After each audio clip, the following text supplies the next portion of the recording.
The largest land mammal found in North America.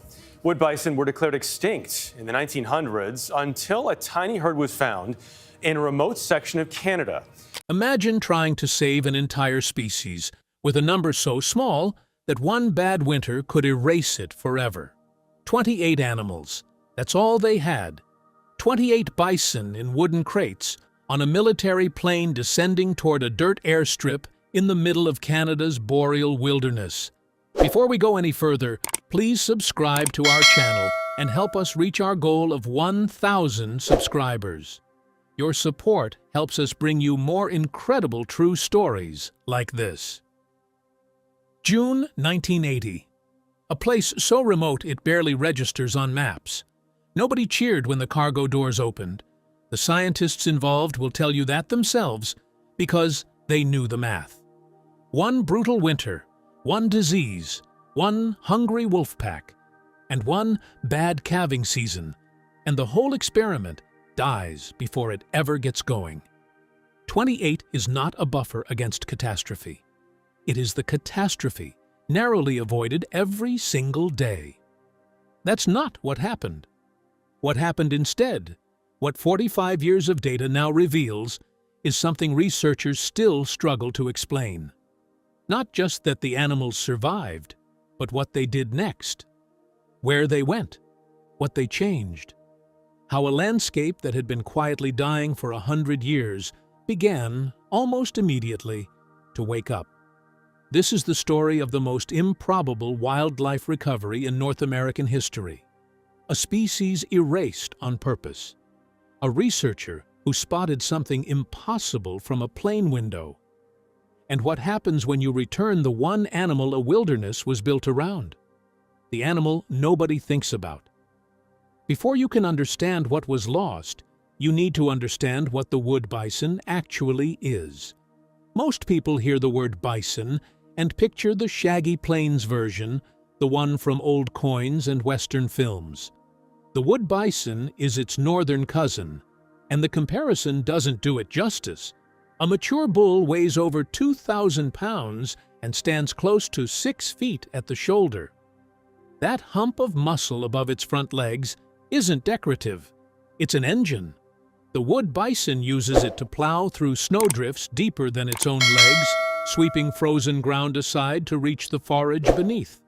In conditions that would starve almost any other large grazer on the continent, this animal thrives.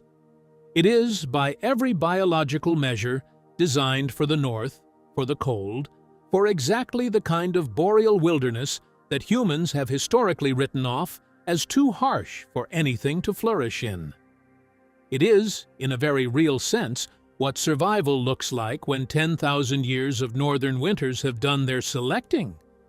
But mass isn't what makes the wood bison important.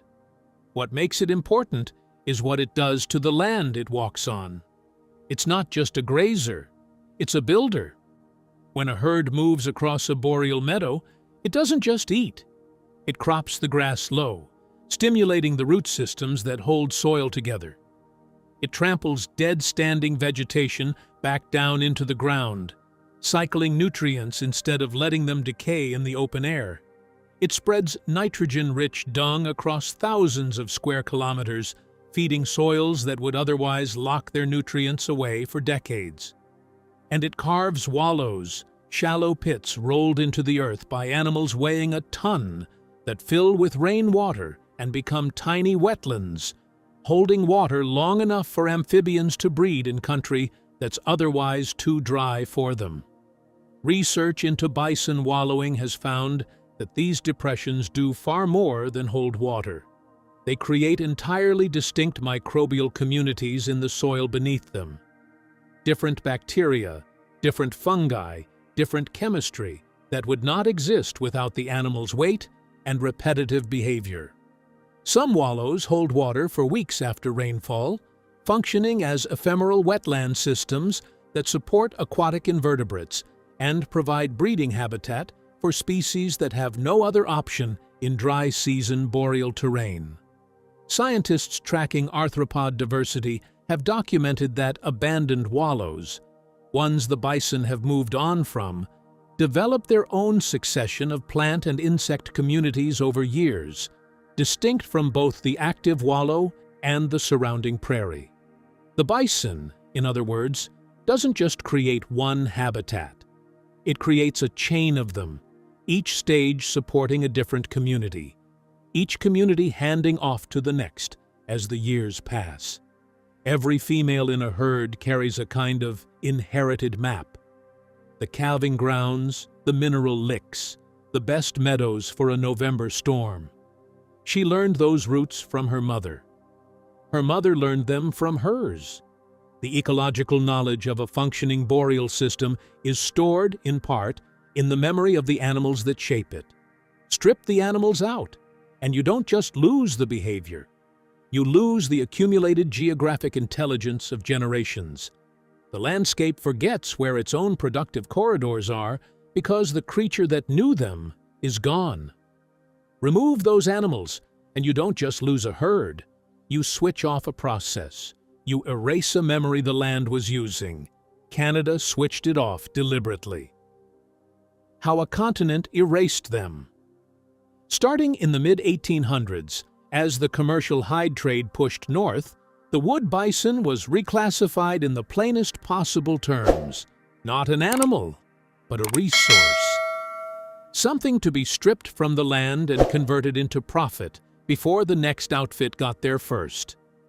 At its historical peak, the wood bison population is estimated to have numbered around 168,000 animals, spread across the boreal forests of northwestern North America, from central Alaska to the western edge of Saskatchewan. That's not a species occupying a landscape. That's a species defining one. The boreal north, as it existed before European contact, was shaped in part by the movement, grazing, and engineering of this single animal. Repeating rifles made the work horrifyingly fast. A single crew could move into a valley, locate a herd, and leave the ground empty within a single season. There was no recovery window. There was no regulatory floor. There was only the herd, the crew, and the rifles. And then there was nothing. Not even the memory of the animals lingered in any official record. Just silence and grass growing back over ground that had been shaped for centuries by hooves and wallows. By the early 1900s, from a population of perhaps 168,000 animals, roughly 250 wood bison remained in all of North America. The calculation runs the other way, too. In less than 50 years, humanity had removed 99.85% of this animal from the continent. Not over centuries, not gradually, within a human lifetime. Canada responded. In 1922, Wood Buffalo National Park was created specifically to protect the survivors. It was a genuine attempt at conservation, and it might have worked, except for the decision made in the years that followed. Between 6,000 and 7,000 plains, bison, the other subspecies, were shipped into the same park from an overpopulated herd near Wainwright, Alberta. One expert at the time, Thomas Barber, director of the Museum of Comparative Zoology at Harvard, called it one of the most tragic examples of bureaucratic stupidity in all of history. He was not wrong. The reasoning seemed sound. More bison in the park meant a larger, more viable herd. What it actually meant was interbreeding, disease transfer, and the irreversible blurring of a genetic line that had spent thousands of years adapting specifically to the boreal north. What had been preserved was being quietly, irreversibly dissolved. By the 1940s, biologists had reached a conclusion that closed the chapter entirely. The pure wood bison was gone. Extinct, not diminished, not critically endangered. Extinct. That conclusion sat in the scientific record for more than a decade. The thing that researchers saw from the window in 1957 changed everything. A Canadian Wildlife Service researcher named Dr. N.S. Nowakowski was flying a routine aerial survey over a remote section of Wood Buffalo National Park near the Nyarling River. What he spotted from that plane should not have been there. A herd of approximately 200 animals along a river corridor, isolated from the hybrid population by more than 100 kilometers of difficult terrain. No roads, no records of anyone having looked at this area carefully before. He studied them from the air. The humps were different, higher, more squared off. Not the shape of a hybrid, not what the hybrid line produced, something older. Testing confirmed the impossible. These were genuine wood bison, disease-free, the closest thing to pure genetic stock left anywhere on Earth. A subspecies declared extinct had quietly survived in isolation, holding on in a corner of wilderness that no one had looked at carefully enough. They had been there the entire time, carrying the full biological inheritance of a species the scientific community had written off, invisible simply because no one had flown that particular route with that particular quality of attention. One researcher, one flight path, one bend of a river. That's how thin the margin was. In 1965, 22 of those animals were carefully captured and transported to Elk Island National Park in Alberta, fenced off from the park's existing plains bison herd, quarantined, and managed with the explicit purpose of preserving every viable gene in the subspecies. Scientists called it a genetic ark, and that's exactly what it was. A holding vessel for a biological inheritance the rest of the world had given up on. The herd grew slowly, carefully. Every generation was monitored. Every year was a calculation between population size and genetic health. Culling decisions were made with the kind of precision that kept the genetic diversity as wide as possible, given the small numbers. And when the numbers finally reached the threshold where founders could be spared without jeopardizing the ark itself, Canada made its move. 28 wood bison were loaded onto a military transport aircraft. They flew north to the Nahanni Valley in the Northwest Territories, a site chosen for its boreal meadows, its mineral licks, and the flat river country along the Liard that offered exactly what the species needed to feed, wallow, and survive a northern winter. In June of 1980, the cargo doors opened. 28 animals walked out into a valley they had never seen. And everyone who was part of that program held their breath because, with a founding group that small, the math was brutal. A single hard season could end it. What the land remembered. Within months, not years, months, the biologists monitoring the Nahanni herd documented something they hadn't expected to see so soon. The bison were already engineering. Meadows were being grazed down to the soil level. Wallows were being carved into the river flats and filling with rainwater. Willow thickets along the floodplain were being trampled back down. The full repertoire of ecosystem function that had been absent from this landscape for over a century switched back on almost the moment the animals arrived, as if the behavior had been preserved in the animal, waiting for the land to ask for it, as if the valley itself recognized what had returned.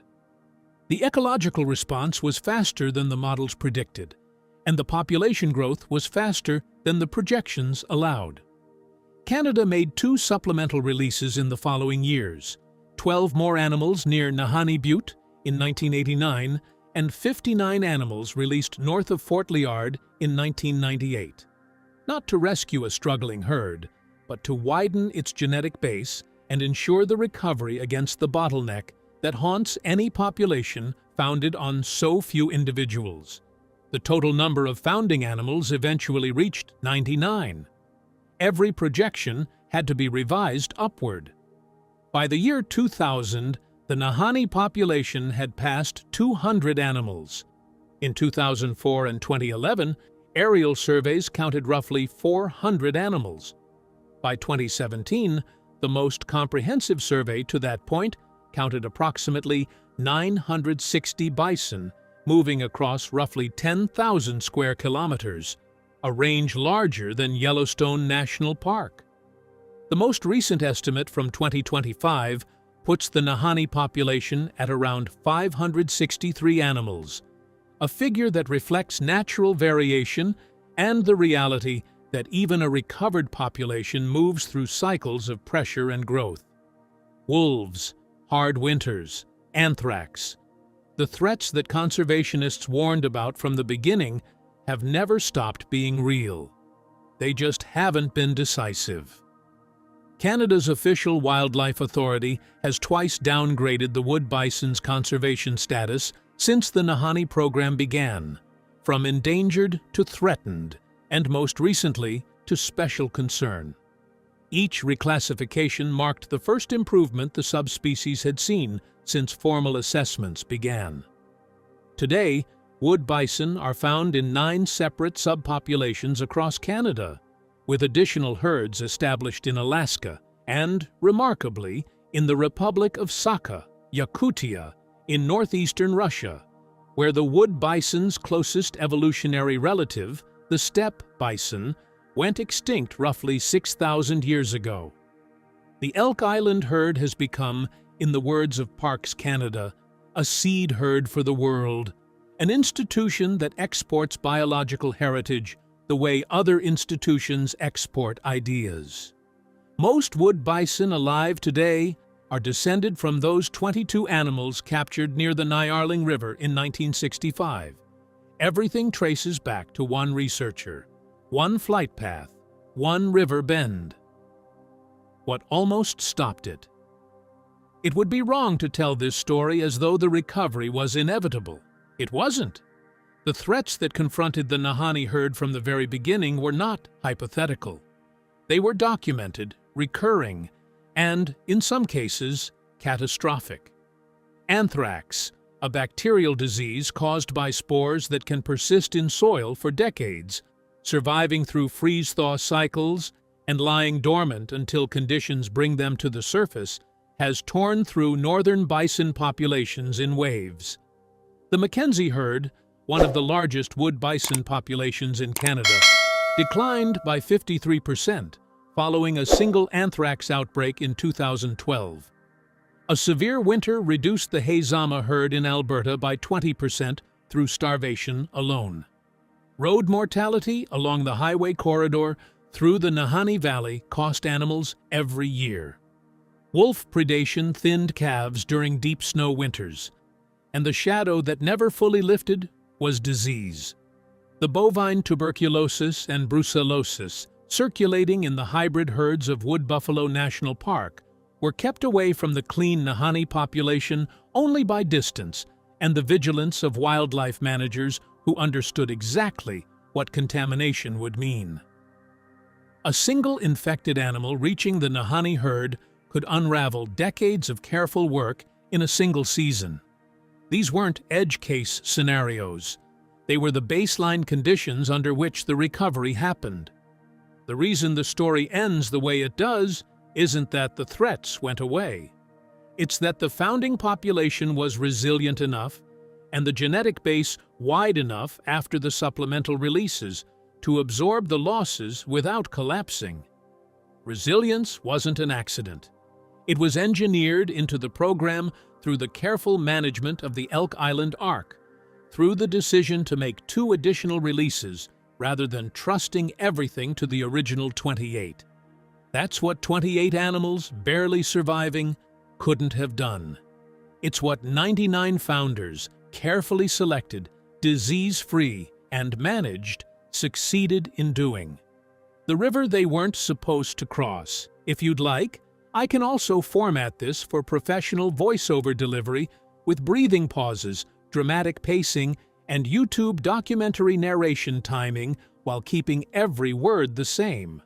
The numbers, as remarkable as they are, still aren't the headline. The headline is where the bison went. The original release was in the lower Liard Valley. The biologists had drawn their maps, noted the river boundaries, and assessed the range they expected the herd to occupy. The Liard River itself, deep, cold, and powerful, was identified in the scientific literature as a natural barrier, a wall the bison would not cross. The bison crossed it. Bank to bank, on their own initiative, without any human involvement, the herd swam the Liard River and established a permanent population in northeastern British Columbia, in habitat no human being had selected or prepared for them. The expansion didn't stop there. Wood bison from the Nahanni founder line have spread into the Yukon. They have moved into ranges that biologists, writing their original program documents, hadn't included in the optimistic projections, let alone the conservative ones. The federal government adapted. Rather than betting everything on a single population in a single location, Canada deliberately seeded founder herds across separate regions, parts of the Yukon, the lower Mackenzie Valley, and British Columbia, so that no single disease event, no single catastrophic winter, could take the subspecies back to where it had been. The distribution of risk became the strategy. Wood bison from that single Nahanni founder line now hold territory across 3 separate Canadian jurisdictions. That is not the signature of a managed population. That is the signature of a species running itself. For over a century, this ecosystem had been drifting. Without a large grazer to keep them open, boreal meadows had slowly closed into forest. Old wallows had filled in. The slow redistribution of nutrients across the landscape had stopped. And over 100 years, those gradual shifts had compacted into a new normal. A valley that everyone alive simply assumed had always looked the way it did. The change was so slow it was invisible. The absence of the bison had become just the way things were. Now, that's reversing. Along the Liard corridor, meadows that had been quietly swallowed by trees are being held open again by an animal that performed this exact function for thousands of years before we removed it. Wallows are filling with water for the first time in living memory. Amphibians and insects that depend on those shallow, temporary pools are returning to ground they haven't occupied in generations. The compacted soil, documented by scientists as a consequence of the long absence, harder, drier, and slower to absorb rainfall, is softening in zones where the bison have moved repeatedly through the same terrain. A 2022 study published in the Proceedings of the National Academy of Sciences tracked nearly 3 decades of data on bison reintroduction in a Kansas prairie. The results were stark. Returning bison roughly doubled the number of native plant species on the land, one of the largest grazing-driven biodiversity gains ever documented. That research involved plains bison on grassland, not wood bison in the boreal, so the comparison isn't direct, but it reveals something fundamental about this animal's relationship with the land. When you put the right species back into the system, it evolved to shape. The diversity that returns can be staggering. There's a separate line of science worth sitting with here. Research into bison wallowing has confirmed that these depressions don't just hold water. They increase what ecologists call beta diversity in the soil microbiome, the variety of microbial communities across the landscape, rather than just within any single point. A functioning bison range doesn't just have more species. It has more different kinds of ecological communities distributed across the terrain, each supporting things the others don't. The wallow isn't a hole in the ground, it's an address,